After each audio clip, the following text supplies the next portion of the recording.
Now face centered cubic unit cell. तो what is the face centered cubic unit cell? Face centered cubic unit cell क्या है?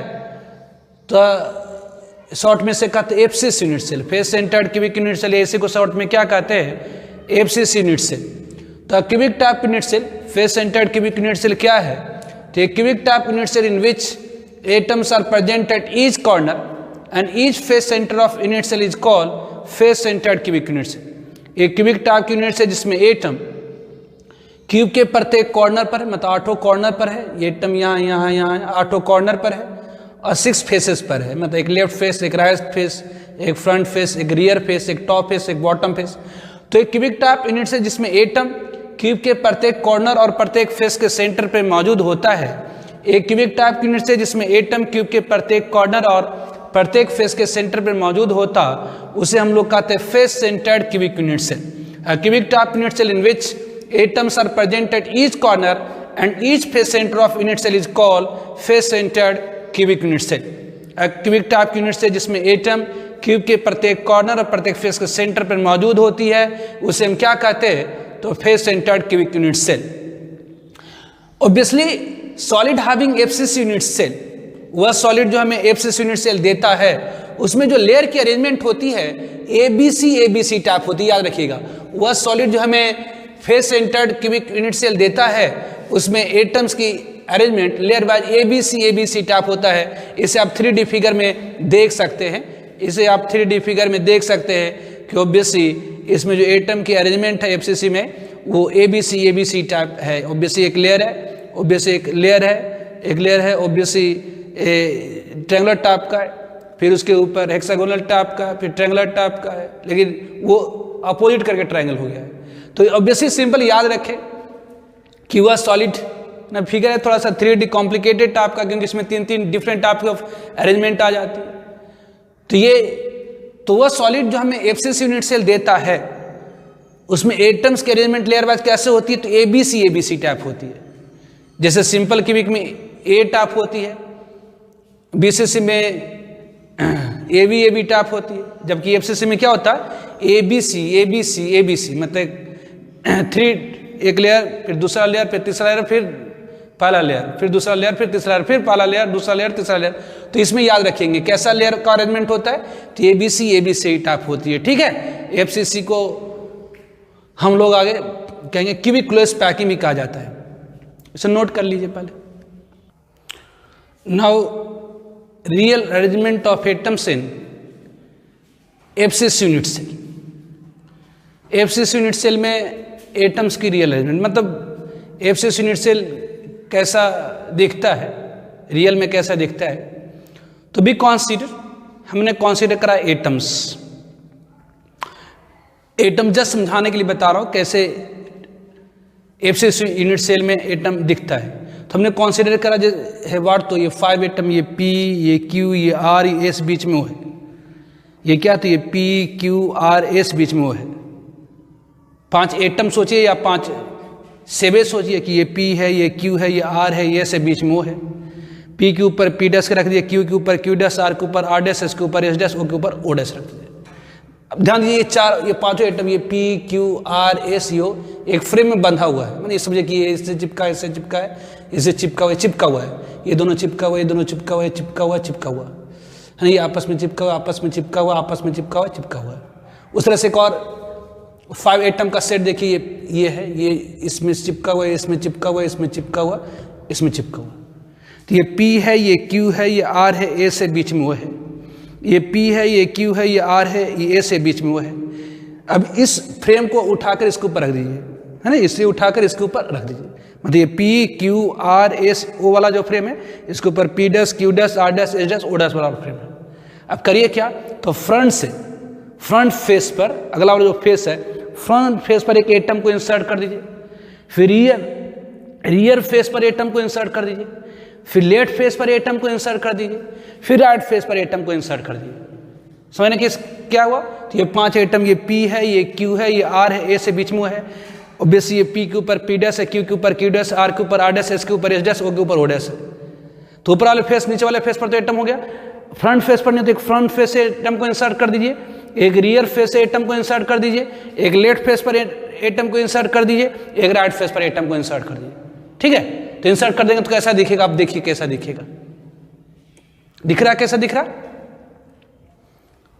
ठीक है, तो basic यहां पर क्या है, तो नीचे में P Q R S O है, ये P dash Q dash R dash S dash O dash ऊपर लेयर में है, एक फ्रंट फेस पर एटम इंसर्टेड है, एक रियर फेस पर है, एक लेफ्ट फेस पर और एक राइट फेस पर है। अब यूनिट सेल कंसीडर करने के लिए हम लोग क्या करेंगे, तो यूनिट सेल कंसीडर करने के लिए क्या करेंगे, यूनिट सेल कंसीडर करने के लिए क्या करेंगे, तो अपर वाली जो लेयर है that is P dash Q dash R dash S dash O dash, उसके सेंटर से पास करते पेन से काट दें। जैसे मान लीजिए ऊपर में सेव रखी हुई है P dash Q dash R dash S dash O dash, है ना, एक चाकू निकालिए काट दीजिए और काट के ऊपर वाला पार्ट को खा जाइए।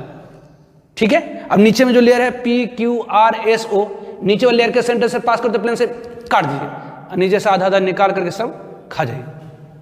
फिर क्या करिए, फिर साइड बाय साइड, मतलब इधर से साइड से काट दीजिए, फिर इधर से साइड से काट दीजिए, फिर इधर से साइड से काट दीजिए, इधर से साइड काट दीजिए, तो क्या होगा, तो ऐसा दिखेगा, तो ऐसा दिखेगा आपको, है ना।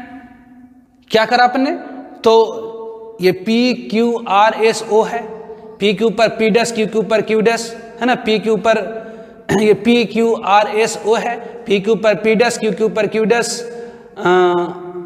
R के ऊपर R डैश, S के ऊपर S डैश, O के ऊपर O डैश। एक फ्रंट फेस से एटम को इंसर्ट करे, एक रियर फेस से एटम को इंसर्ट करे, एक लेफ्ट फेस पर एटम को इंसर्ट करे, एक राइट फेस पर एटम को इंसर्ट करे।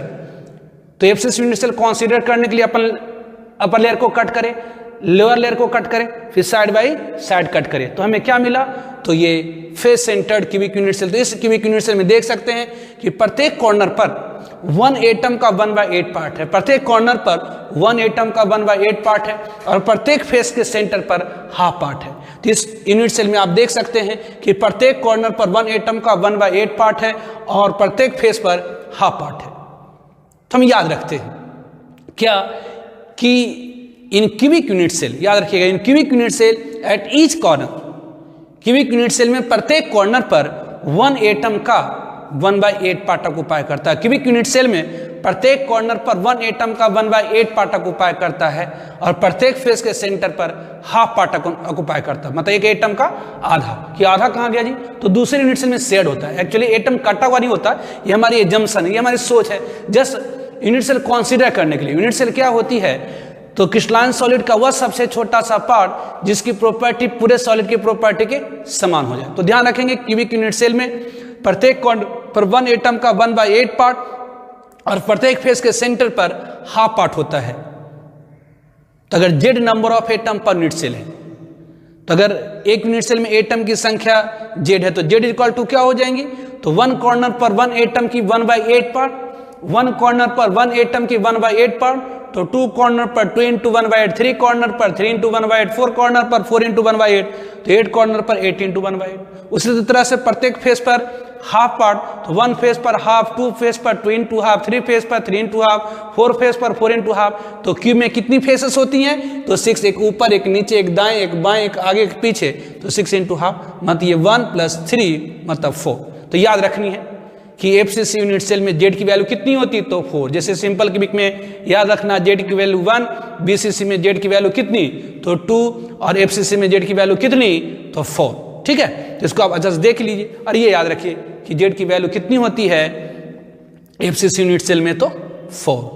ठीक है, तो ये ध्यान रखिएगा, नोट डाउन कर लीजिए। Now relation between radius of atom small R and edge length F in FCC unit cell. FCC unit cell में एटम की रेडियस और एज लेंथ ए के बीच में रिलेशनशिप। तो बी कंसीडर फ्रंट व्यू कहिए of FCC unit cell, be consider front view of FCC unit cell. तो FCC unit cell को आगे से देखें तो कैसे दिखेगी, तो अब जैसे एफसीसी यूनिट सेल आपने कैसे बनाया था, तो ये P डैश, ये Q डैश, ये R dash, S dash, O dash था। P के ऊपर P डैश, Q के ऊपर Q डैश, R के ऊपर R डैश, S के ऊपर S डैश, O के ऊपर O डैश। फ्रंट फेस से एटम को इंसर्ट करे, रेयर फेस से एटम को इंसर्ट करे, फिर कट करा, अपर कट करा, लोअर कट करा, फिर साइड बाई साइड कट करा, तो क्या मिल गया, तो एफसीसी यूनिट सेल। तो एफसीसी यूनिट सेल के फ्रंट फेस को देखें, तो फ्रंट फेस में क्या दिखेगा, दिस ये आर डैश का सेंटर है, ये आर का सेंटर है, ये एस है, एस डैश ऐसा दिख रहा है। ये इसकी एज लेंथ है, ये इसकी एज लेंथ है, ये इसकी एज लेंथ है, इसलिए एज लेंथ है। तो ये आर डैश एस क्या हो गया, आर डैश एस क्या हो गई, इसकी तो फेस डायगोनल हो गई। आर डैश एस क्या है, तो फेस डायगोनल है। तो ज्योमेट्री से अगर हम जाएं तो R dash S is equal to क्या होगी, ज्योमेट्री से R dash S is equal to क्या होगी। तो अगर ज्योमेट्री से जाएं तो R dash S is equal to क्या होगी, तो अगर ज्योमेट्री से जाएं तो R dash S equal to क्या होगी, तो ये A square plus A square. तो ज्योमेट्री से R dash S equal to क्या होगी, तो A square plus A square under root, मतलब रूट 2 है। तो R dash S equal to क्या होगी, तो root 2। Now from arrangement of atoms, atoms के अरेंजमेंट से देखें तो आर डैश से चलकर अगर एस तक जाएं तो from arrangement of atom, atom के अरेंजमेंट से अगर आप जाएं तो आर डैश से चल करके अगर एस तक जाएं तो कितनी दूरी तय करनी पड़ेगी, तो आर डैश से चलते गए, रेडियस ऑफ एटम के बराबर जब डिस्टेंस ट्रेवल करा तो यहाँ सरफेस पे आ गए। फिर आगे चलते गए, रेडियस ऑफ एटम के बराबर डिस्टेंस ट्रेवल करा तो सेंटर पे आ गए। फिर अब चलते ये आर, तो टोटल डिस्टेंस कितनी होगी, तो 4r होगी। तो बेसिक ज्योमेट्री से गए तो R dash is equal to root 2a, और रियल अरेंजमेंट से गए तो 4r इज इक्वल टू कितनी, 4r। ज्योमेट्री से R dash is equal to root 2a और अरेंजमेंट ऑफ एटम से 4r। इसे 4r इज इक्वल टू क्या हो गई, रूट 2a। इसे r इज इक्वल टू क्या, तो रूट 2a/4, या रूट 2 से इसको कैंसिल करिए तो a/2 रूट 2। तो ध्यान रखना कि जैसे सिंपल क्यूबिक में याद रखने के लिए बोले r is equal to a/2, BCC में r is equal to root 3a/4, तो एफसीसी में r इज इक्वल टू क्या होती है, तो रूट 2a/4 होती है। ठीक है, तो इसको आप नोट डाउन कर लीजिए। Now packing fraction of FCC unit cell, FCC unit cell की पैकिंग फ्रैक्शन। तो पैकिंग मतलब भरा हुआ, एक यूनिट सेल का जितना भाग भरा होता है वह उसकी पैकिंग फ्रैक्शन होती है। तो पैकिंग फ्रैक्शन निकालने के लिए फॉर्मूला बताए थे क्या, तो small v upon capital V, मतलब volume of atoms in unit cell divided by volume of unit cell. तो पैकिंग फ्रैक्शन निकालने के लिए फॉर्मूला बताए थे व्हाट, तो पैकिंग फ्रैक्शन क्या है, तो एक यूनिट सेल का जितना पार्ट भरा होता है उसे हम उसकी पैकिंग फ्रैक्शन कहते हैं। तो अगर एक यूनिट सेल का कुल वॉल्यूम कैपिटल V है, उसने एटम ने जगह छेक रखी स्मॉल v, तो कैपिटल V में स्मॉल v, तो 1 में कितना, तो स्मॉल v अपॉन। तो packing fraction is equal to volume of atoms in unit cell divide by volume of unit cell. फिर इक्वल टू क्या होगी, तो एफसीसी की एक यूनिट सेल में कितनी एटम होती है, तो 4 एटम होती है। तो एफसीसी यूनिट सेल में कितना जगह भरा हुआ है, तो एटम कितनी एटम है, तो 4 एटम है। तो एक एटम 4/3 पाई आर क्यू जगह छेकेगा, 2 एटम 2 × 4/3 पाई आर क्यू। तो ऑब्वियसली 4 एटम है, तो 4 एटम कितनी ऑक्यूपाई करेगा, तो 4 × 4/3 पाई आर क्यू। और यूनिट सेल की वॉल्यूम कितनी होगी, तो यूनिट सेल क्यूबिक टाइप की है, तो क्यूब की वॉल्यूम है क्यू।